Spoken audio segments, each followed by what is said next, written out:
दोस्तों, कठोपनिषद में ओशो आगे कहते हैं, ना तो आपकी बुद्धि से पता चलता है कि आपके भीतर आत्मा है, क्योंकि आप जितनी बुद्धिमानी का काम करते हैं उससे ज़्यादा बुद्धिमानी का काम करने वाला यंत्र कंप्यूटर खोज लिया गया है। आप जितनी कुशलता से काम करते हैं उससे कुछ आत्मा का पता नहीं चलता, क्योंकि आत्मा की कुशलता आप नहीं पा सकते। यंत्र ज़्यादा कुशल हैं और इसलिए जहाँ भी ज़्यादा कुशलता की ज़रूरत होती है वहाँ आदमी का भरोसा नहीं किया जा सकता, वहाँ यंत्र का भरोसा करना होता है।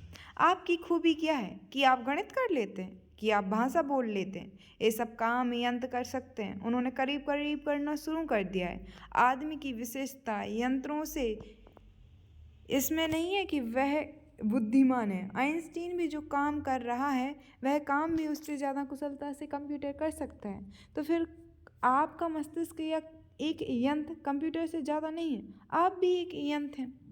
यहाँ पे बहुत अच्छी बात कही है वैसे ओशो ने, क्योंकि आज हम देख रहे हैं एआई ने जिस तरीके से हमारे एआई टूल्स ने एआई ने हमें अभी दिखाया है वो बहुत ही ज़्यादा कुशलतापूर्ण है, जो अपन भी नहीं कर सकते हैं ना, और वो भी इतने कम टाइम में। चलिए आगे पढ़ते हैं। आदमी बच्चे पैदा करता है, लेकिन अभी वैज्ञानिकों ने ऐसे यंत्र विकसित किए हैं जो अपने बच्चे पैदा कर सकते हैं।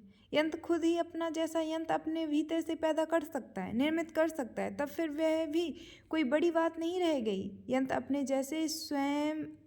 यंत्र स्वयं ही निर्मित कर सकता है, ऑटोमेटिक।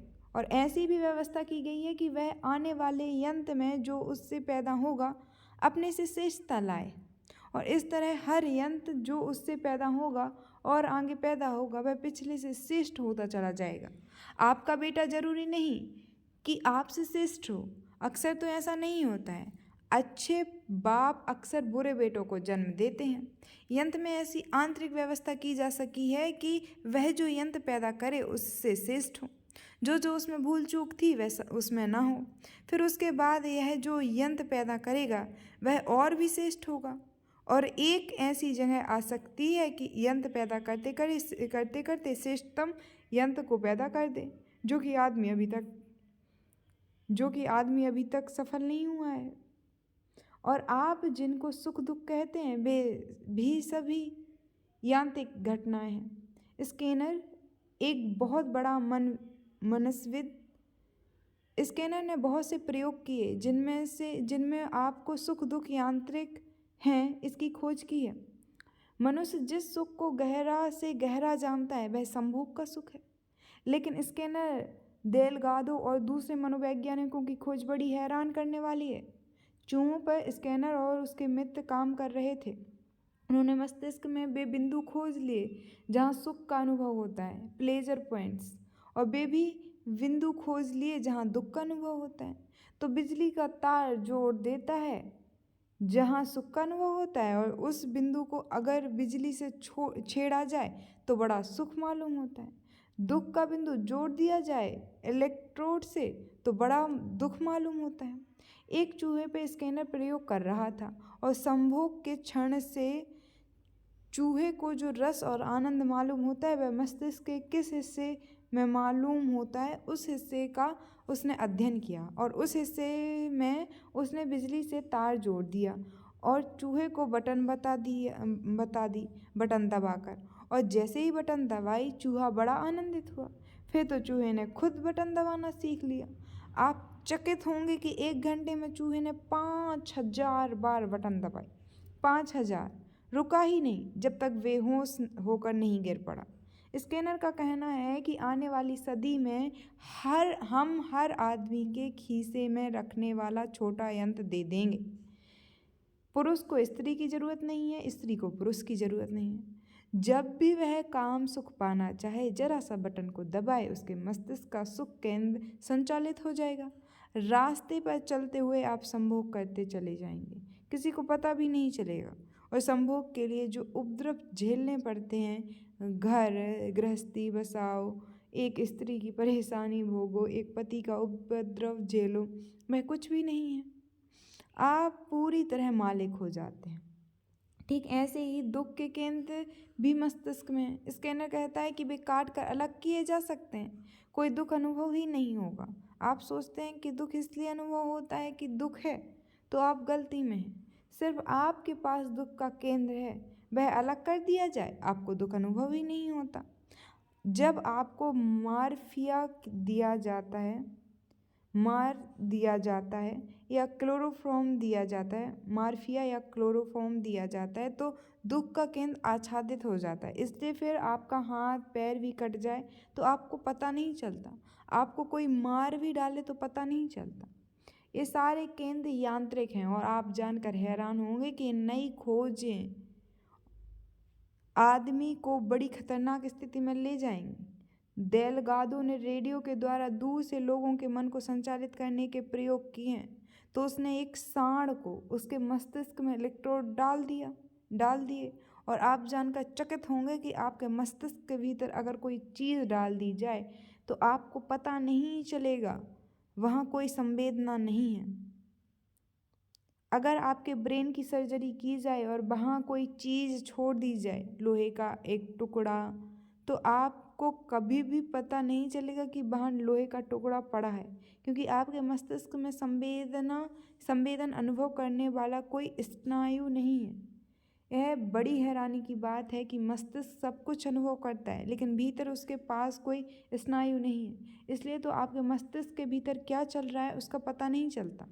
बहुत बड़ा काम चल रहा है, बड़ी फैक्ट्री है, कोई 7 करोड़ स्नायु हैं, 24 घंटे वहाँ विद्युत की तरह भाग दौड़ चल रही है, आपको पता नहीं चलता। एक सांड के मस्तिष्क में डेलगाडो ने एक इलेक्ट्रोड रख दिया और उस इलेक्ट्रोड का संबंध उसके रेडियो से है और वह उस रेडियो के द्वारा उस सांड को संचालित करने लगा। जब वह रेडियो में उस बटन को दबाएगा जिससे सांड को क्रोध आना चाहिए, तो सांड एकदम फुफुराकर मारकर क्रोध से भर जाएगा। बीच में तार भी नहीं जुड़ा है, वायरलेस से संबंधित है।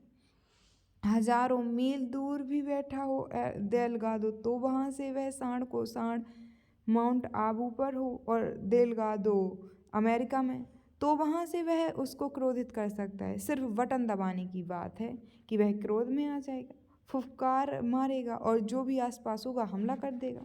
उसने जब अपने प्रयोग का प्रदर्शन किया यूरोप में, स्पेन में, तो लोग चकित हो गए। लाखों लोग देखने इकट्ठे हुए थे।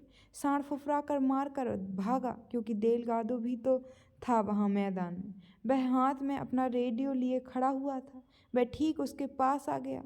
एकदम घबराहट का क्षण था कि वह अपने सींग घुसेड़ देगा उसके पेट में। तभी उसने बटन दबाई, सांड वहीं शांत हो गया, 1 फीट दूरी पर खड़ा हो गया, जैसे एकदम ध्यान में चला गया।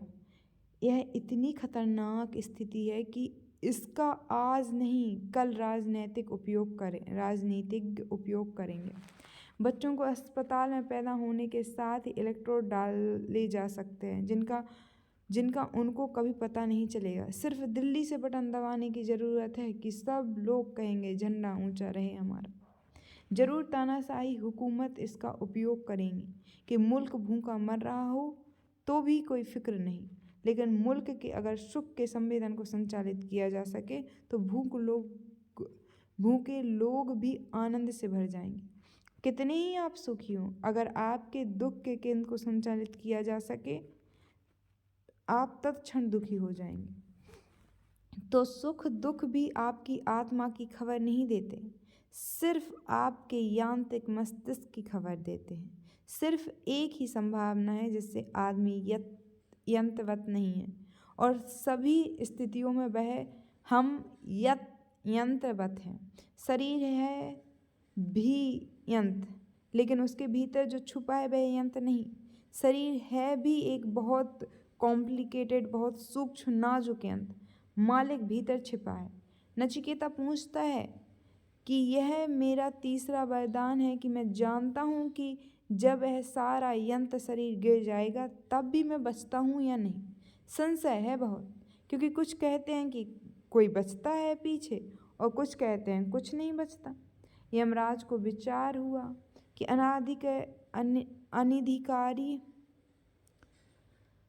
अनधिकारी के प्रति आत्म तत्व का उपदेश करना हानिकर होता है।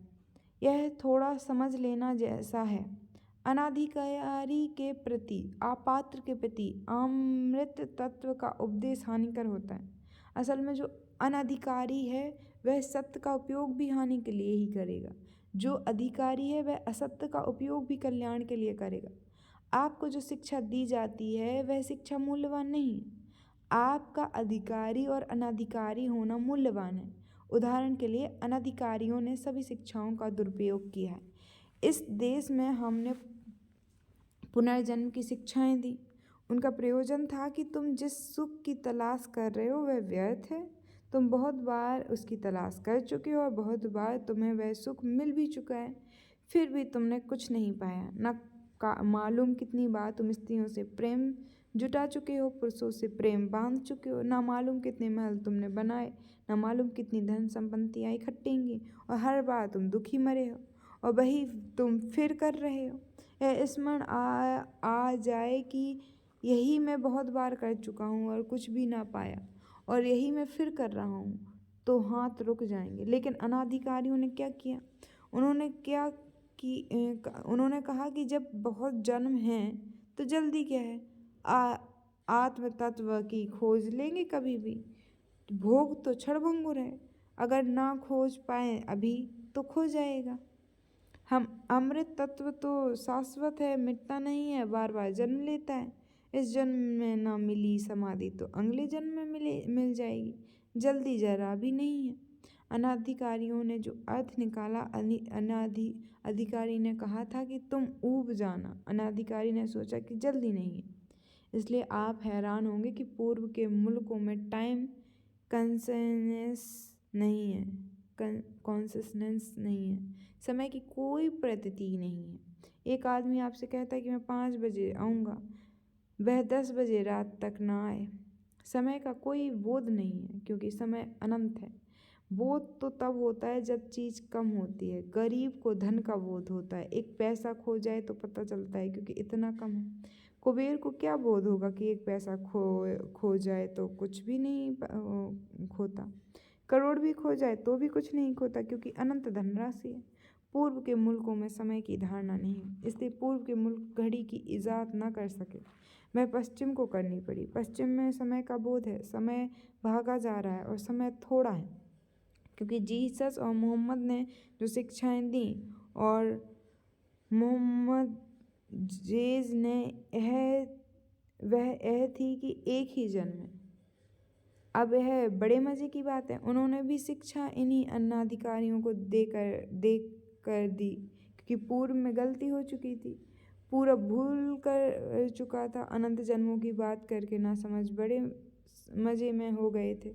तो पश्चिम के धर्म बाद में पैदा हुए पूर्व के धर्मों से, इसलिए पूर्व में जो भूल हो गई थी उससे उन्होंने बचना चाहा, लेकिन उन्हें पता नहीं था कि अनाधिकारी बड़ा कुशल है, आप उसे बचा ही नहीं सकते। अगर खाई से बचाएंगे वह कुएं में कूद जाएगा।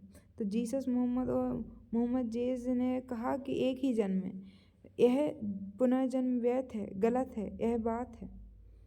यह बात गलत नहीं है, लेकिन पूर्व के अनाधिकारियों ने जो किया था उसका परिणाम यह था कि यह खतरा पश्चिम में ना हो जाए। जीसस ने जोर दिया, एक ही जन्म है, इसलिए तुम्हें जो भी करना है, ध्यान, प्रार्थना, पूजा, जीवन का रूपांतरण अभी कर लो, आगे समय नहीं है। इसे तुम पोस्टपोन मत करो, इसे तुम स्थगित मत करो। एक एक क्षण कीमती है, क्योंकि दोबारा नहीं मिलेगा। समय की संपदा सीमित है।